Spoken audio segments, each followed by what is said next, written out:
Israel Palestine प्रश्नाकडे बघताना अल्पसंख्याक मताच्या दृष्टिकोनातून पाहण्याची खोड भारतातील अनेक राजकीय पक्षांना आहे. शिल्लक राष्ट्रवादी काँग्रेसचे नेते जितेंद्र आव्हाड हे एरवीही सेवगाजाचं टी शर्ट घालून फिरत असतात. अनेक जणांनी आता सेवगाजाच्या पाट्याच गळ्यात घातलेल्या आहेत. हमासने इस्रायलवर केलेल्या हजारो रॉकेट हल्ल्यानंतर आणि शेकडो जणांचा बळी केल्यानंतर सुद्धा पॅलेस्टाईन प्रेमी भूमिका भारतातील अनेक लोक घेताना दिसत आहेत. आणि याच विषयावर बोलणार आहोत. नमस्कार, मी दिनेश कांजी, आपण बघताय न्यूज डंका. इस्रायलमध्ये अत्यंत पवित्र मानल्या जाणाऱ्या योम किपूर या सणाचा मुहूर्त हमासने या हल्ल्यासाठी निवडला. योगायोगाने 50 वर्षापूर्वी याच दिवशी इजिप्त आणि सिरिया या दोन देशांनी इस्रायलवर आक्रमण केलं होतं. इस्रायलची अत्यंत अभेद्य मानली जाणारी आयर्न डोम ही यंत्रणा सुद्धा या क्षेपणास्त्रांच्या हल्ल्यासमोर टिकाव धरू शकली नाही आणि जेरुसलेम आणि तेल अवीव या शहरांमध्ये अनेक इमारतींचं रूपांतर ढिगाऱ्यामध्ये झालं. हमासचे दहशतवादी इस्रायलमध्ये शिरले आणि त्यांनी अनेक महिला, सैनिक, लहान मुलं यांना बंधक म्हणून आपल्यासोबत घेऊन गेले. शनिवारी पहाटे इस्रायली जनता गाढ झोपेत असताना हमासचे हल्ले सुरू झाले. त्याच्यामुळे कुरापत कोणी काढली ही गोष्ट अत्यंत स्पष्ट आहे. जितेंद्र आव्हाड नेहमी सेव गाजाचं टी शर्ट घालून फिरत असतात, परंतु यावेळी मात्र ते शांत आहेत.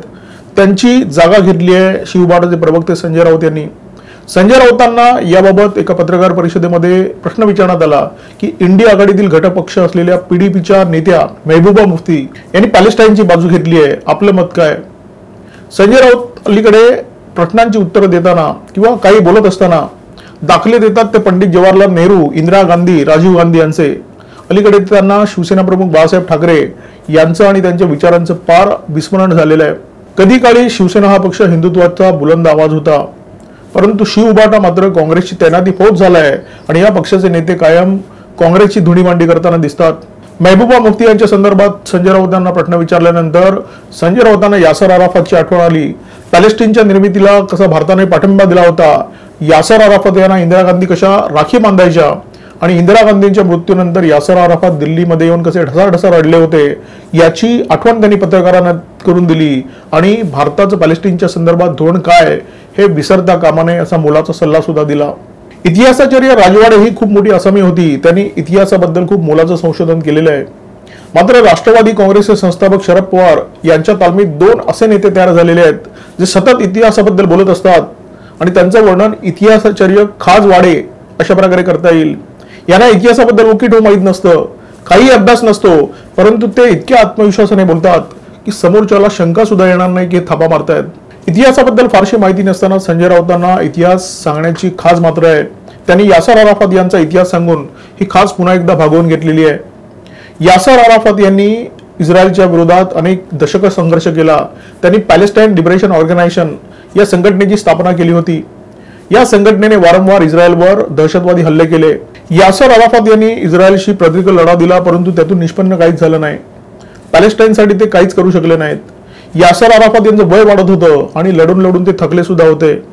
अमेरिकेच्या हे लक्षात आलं आणि अमेरिकेने मध्यस्थी केली. यासर अराफात यांच्यावर दबाव आणला की त्यांनी इस्रायलच्या नेत्यांशी बातचीत करावी, बोलणी करावी. 1993 मध्ये या दोन्ही शक्तींमध्ये अमेरिकेच्या मध्यस्थीने एक करार झाला. या कराराला ओस्लो करार म्हणतात. या करारानुसार यासर अराफात यांनी दहशतीचा मार्ग सोडून लोकशाही मार्गाने पॅलेस्टाईनमध्ये वाटचाल करण्याचं मान्य केलं. त्यांनी आपल्या पॅलेस्टाईन लिबरेशन ऑर्गनायझेशन या संघटनेचं नाव सुद्धा बदललं. नवं नाव ठेवलं पॅलेस्टाईन अथॉरिटी आणि त्याच्या मोबदल्यात इस्रायलने गाझा पट्टी आणि वेस्ट बँक हा परिसर पॅलेस्टाईनला परत देण्याचं मान्य केलं. यासर अराफात यांनी दहशतीचा मार्ग सोडून राजकीय वाट चोखाळल्यानंतर पॅलेस्टाईनमध्ये त्यांचा जो कट्टर प्रतिस्पर्धी होता तो प्रतिस्पर्धी म्हणजे हमास होता. आणि याच हमासने शनिवारी पहाटे इस्रायलवर अत्यंत भीषण हल्ले केलेले आहेत. त्यामुळे संजय राऊतांनी यासर अराफात यांच्या नावाने जो काही गळा काढलाय, म्हणजे इंदिरा गांधी त्यांना राखी बांधत होत्या, यासर अराफात कसे ढसाढसा रडलेले, हे सगळंच वाया गेलेलं आहे. कारण त्यांना हमास यांचा यासर अराफात यांच्याशी काही संबंध आहे किंवा नाही याच्याबद्दल काही माहीत नाहीये. मतांसाठी अल्पसंख्याकांचा कट्टरवाद कुरवाळायचा हे काँग्रेसचं धोरणच आहे. काँग्रेसची इकोसिस्टीम आणि चीनच्या पैशावर पोसलेले पत्रकार कायमच काँग्रेसच्या या भूमिकेची री उडत असतात. त्यामुळे कोणाची बाजू घ्यायची आणि कोणाची बाजू घ्यायची नाही हे आधीच ठरलेलं असतं. इस्रायल आणि पॅलेस्टाईनच्या बाबतीत सुद्धा तेच आहे. हल्ले केले हमासने तरी सुद्धा बाजू घेतली जाते पॅलेस्टाईनची. पॅलेस्टाईनच्या नावाने अनेकांनी गळा काढलेला आहे. त्याच्यामध्ये राजकीय पक्षांची भूमिका अत्यंत स्पष्ट आहे की त्यांना मतं हवी आहेत, परंतु काही चिल्लर लोक सुद्धा काँग्रेसची निवडण्यासाठी किंवा काँग्रेसच्या इकोसिस्टमचा भाग म्हणून पॅलेस्टाईनच्या नावाने गळा काढताना दिसत आहेत. ही सगळी मंडळी पॅलेस्टाईनच्या बाजूने बोलत आहेत. त्याचं आणखी एक महत्त्वाचं कारण आहे, शनिवारी हमासच्या भीषण हल्ल्यानंतर पंतप्रधान नरेंद्र मोदी यांनी एक्सवर एक पोस्ट अपलोड केली आणि त्याच्यामध्ये या दुर्दैवी हल्ल्यामध्ये बळी गेलेल्या निरपराधांसाठी शोक संवेदना व्यक्त केली. या कठीण समयी आपण इस्रायलच्या सोबत ठामपणे उभे आहोत अशा भावना सुद्धा मोदींनी व्यक्त केल्या. आता पंतप्रधान नरेंद्र मोदी ज्या देशाच्या बाजूने उभे आहेत त्या देशाच्या विरोधात उभं राहणं काँग्रेस आणि त्याच्या मित्रपक्षांसाठी स्वाभाविक होतं आणि त्यांनी नेमकी तीच भूमिका घेतलेली दिसते आणि त्यामुळेच पॅलेस्टाईनच्यासाठी किंवा पॅलेस्टाईनच्या बाजूने आवाज उठवला जातोय. चंदेरी दुनियेच्या छोट्या मोठ्या पडद्यावर सुपरफ्लॉप असलेली परंतु सोशल मीडियामध्ये सुपरहिट असलेली अभिनेत्री स्वरा भास्कर हिने या प्रकरणी पॅलेस्टाईनच्या बाजूने आवाज उठवलाय. नमाजवादी पक्षाचा नेता असलेल्या आपल्या पतीला खुश करण्यासाठी स्वराने ही भूमिका घेतली असण्याची शक्यता आहे. अग्रलेख मागे फेम संपादकांनी या प्रकरणी एक अग्रलेख खरडलाय आणि त्या अग्रलेखामध्ये हमासच्या हल्ल्यामध्ये बळी पडलेल्या दुर्दैवी जीवांसाठी शोक संवेदना व्यक्त करण्यापेक्षा इस्रायलचे पंतप्रधान बेंजामिन नेतन्याहू यांची मिजाज उतरवल्याबद्दल त्यांनी आनंद व्यक्त करण्यामध्ये समाधान मानलेलं आहे. भ्रष्टाचारी आणि युद्धखोर बेंजामिन नेतन्याहू यांची मिजाज हमासने उतरवली. इस्रायलचं सुरक्षा कवच अभेद्य आहे हा दावा फुल ठरला म्हणून या संपादकांना प्रचंड उकळ्या फुटलेल्या आहेत. कोणत्याही देशाची सुरक्षा अत्यंत जटिल विषय असतो, अत्यंत अवघड विषय असतो. दुसऱ्याचे लेख उचलून स्वतःच्या नावावर खपवण्याइतकं हे सोपं नसतं. पंतप्रधान नरेंद्र मोदी यांनी इस्रायलची बाजू घेतलेली आहे, त्याच्यामुळे मोदींचा द्वेष करणारे इस्रायलच्या विरोधात तडतडणार हे अत्यंत स्वाभाविकच होतं. राष्ट्रवादीचे ज्येष्ठ नेते शरद पवार हे सध्या स्वतःचा पक्ष सांभाळण्याच्या गडबडीत आहेत, त्यामुळे त्यांनी अजूनपर्यंत तरी पॅलेस्टाईनच्या बाजूने कोणतं मत व्यक्त केलेलं नाहीये. त्यांचे चेले save Gaza fame Jitendra Awhad हे सुद्धा या विषयावर अजूनपर्यंत काही बोललेले नाही आहेत, परंतु त्यांचा पाठिंबा गाझातल्या मुस्लिमांसाठी आणि पॅलेस्टाईनच्या बाजूने असणार हे उघडच आहे. कारण अशा प्रकारचा पाठिंबा व्यक्त केल्याशिवाय त्यांना मुंबईतली मतं मिळणार नाहीत हे त्यांनाही माहिती आहे आणि तुम्हालाही.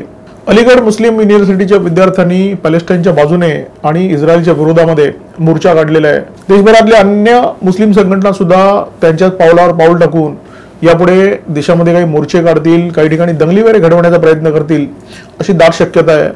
परंतु इस्रायलचे इरादे अत्यंत मजबूत आहेत. ते कोणाच्या विरोधामुळे डळमळतील इतके कमकुवत तर निश्चितपणे नाही आहेत.